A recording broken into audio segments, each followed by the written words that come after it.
wabarakatuh. Kami dari kelompok 4 ingin mempresentasikan tentang komponen perencanaan usaha pengolahan makanan khas daerah yang dimodifikasi dari bahan pangan, nabati, dan hewani.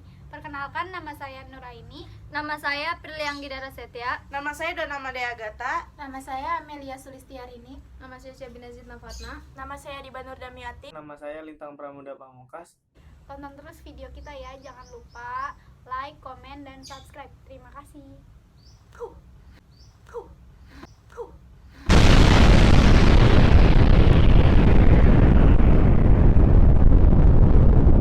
Perencanaan usaha pengolahan makanan khas daerah yang dimodifikasi dari bahan pangan nabati dan hewani.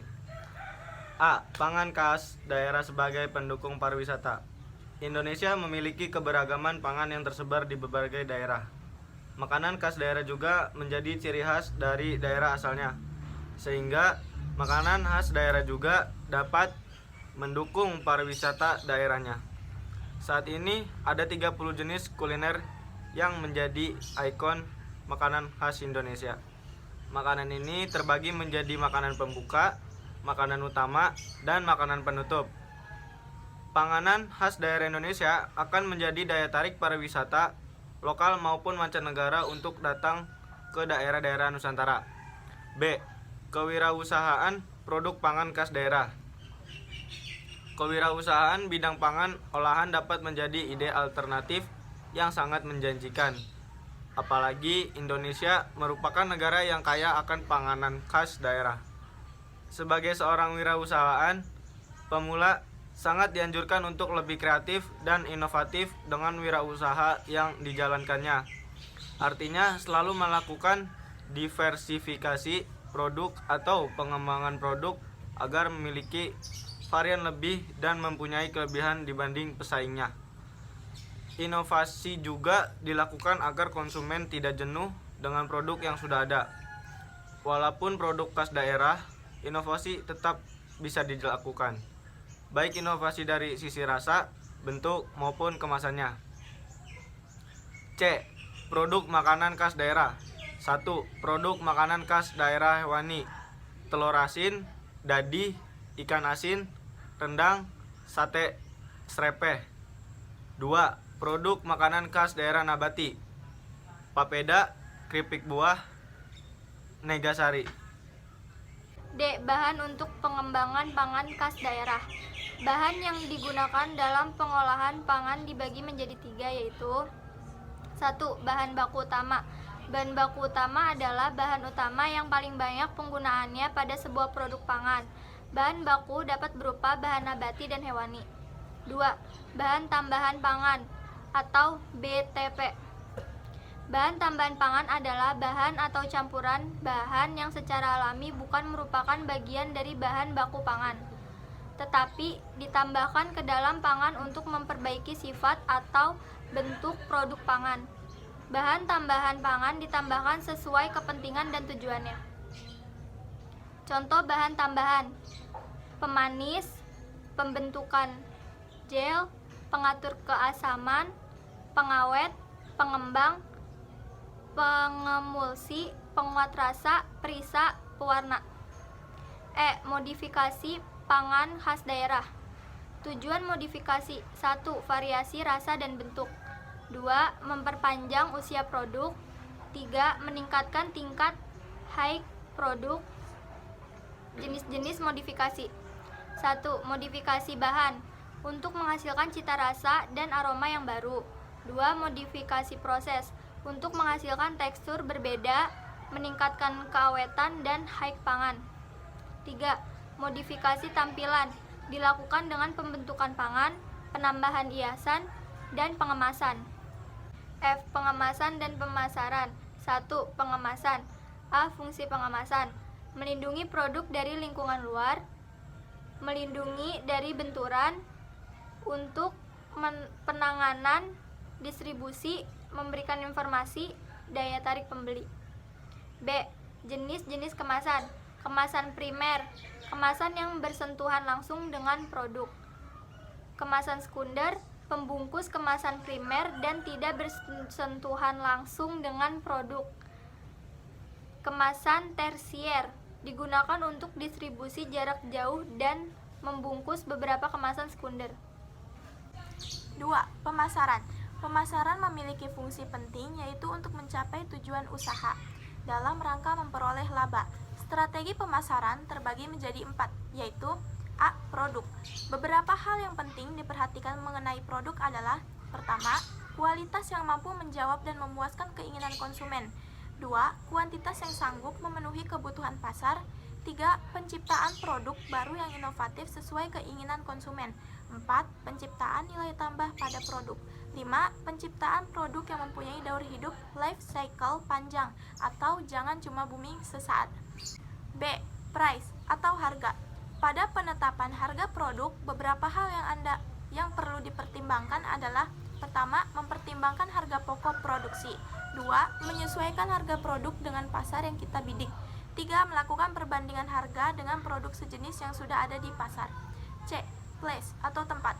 Beberapa pertimbangan dalam penetapan tempat menjual produk bisa dilakukan sebagai berikut. Pertama, lokasi penjualan sebaiknya yang mudah dijangkau konsumen. 2. Lokasi penjualan yang memiliki fasilitas yang memuaskan konsumen. 3. Lokasi yang mempunyai nilai tambah, ada arena bermain anak dan keluarga, suasana belanja, dan bertamasya, konsep one-stop shopping. D. Promotion atau promosi. Beberapa saluran promosi yang dapat digunakan dalam membantu meningkatkan penjualan produk dapat melalui media sosial, blog, dan website. Juga dapat dilakukan dengan mengikuti bazar-bazar yang banyak dilakukan oleh berbagai instansi atau organisasi di lingkungan sekitar. H. Perencanaan wirausaha. 1. Pemilihan jenis usaha. Pada bagian ini harus diuraikan dengan jelas alasan memilih usaha yang ditetapkan. 2. Nama perusahaan. Kamu harus memberikan nama usaha yang akan dikembangkan. Jika kamu ingin bentuk usaha berbadan hukum, dapat dalam bentuk CV, firma, koperasi, atau PT. 3. Lokasi perusahaan. Lokasi usaha ditentukan di daerah yang dekat dengan bahan baku, tidak jauh dari lokasi rumah para pengelola, dan tidak terlalu jauh juga dari jangkauan pasar yang akan dituju. Tahap awal dapat menggunakan salah satu ruangan di rumah atau menyewa rumah sekitar tempat tinggal. 4. Perjanjian usaha.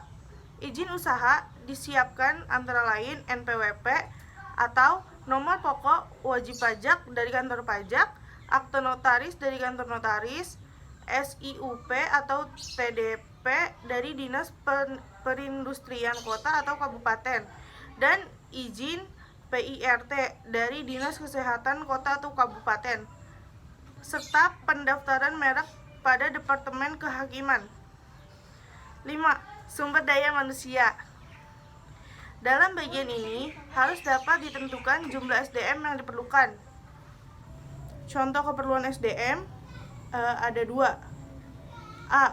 3 orang pendiri yang mempunyai tugas masing-masing sebagai penanggung jawab produksi, pemasaran, administrasi, atau keuangan. B. 6 orang karyawan, yaitu 3 orang untuk bagian produksi, 2 orang untuk bagian pemasaran, 1 orang untuk bagian administrasi. Aspek produksi. Di bagian ini diuraikan semua aspek produksi secara detail, meliputi peralatan yang diperlukan, bahan baku, bahan kemasan, bahan tambahan pangan, dan teknologi proses pengolahannya. 7. Aspek keuangan. Perhitungan biaya produksi meliputi biaya investasi, biaya tetap, dan tidak tetap atau variabel. Beberapa aspek keuangan yang harus diperhatikan adalah sebagai berikut. A. Investasi alat dan mesin. Investasi alat dan mesin yaitu pembelian perlengkapan alat dan mesin produksi yang dibutuhkan untuk proses produksi. B. Biaya tidak tetap atau variabel. Biaya tidak tetap adalah biaya yang dikeluarkan sesuai dengan jumlah produksi. Jadi sifatnya tidak tetap, dapat berubah sesuai jumlah produksinya. Contoh, biaya bahan baku, bahan pembantu, dan bahan kemasan. C. Biaya tetap. Biaya tetap adalah biaya yang dikeluarkan yang jumlahnya tetap setiap bulannya, berapapun jumlah produksinya. Contoh, biaya tenaga kerja, listrik atau air, gas, penyusutan alat, dan lainnya. D. Total biaya. Total biaya adalah jumlah keseluruhan biaya tidak tetap dan biaya tetap. E. Harga pokok produksi atau HPP. Harga pokok produksi adalah harga pokok dari suatu produk, di mana jika dijual dengan harga tersebut, maka produsen tidak untung dan juga tidak rugi. F. Harga jual. Harga jual adalah harga yang harus dibayarkan pembeli untuk mendapatkan produk. Harga jual ini meliputi harga dari pabrik dan harga konsumen. G. Penerimaan kotor. Penerimaan kotor adalah jumlah penerimaan uang yang didapatkan oleh perusahaan sebelum dipotong total biaya. H. Pendapatan bersih atau laba. Pendapatan bersih adalah jumlah penerimaan uang yang didapatkan oleh perusahaan setelah dipotong total biaya. 8. Aspek pemasaran. A. Tahap pertama dimulai dengan yang kecil, pengenalan produk kepada teman-teman dekat, teman sekolah, tetangga di sekitar komplek, atau teman bermain. Berilah sedikit tes produk agar mereka bisa mencicipi asinan buah buatan kamu supaya mereka tertarik membeli. B.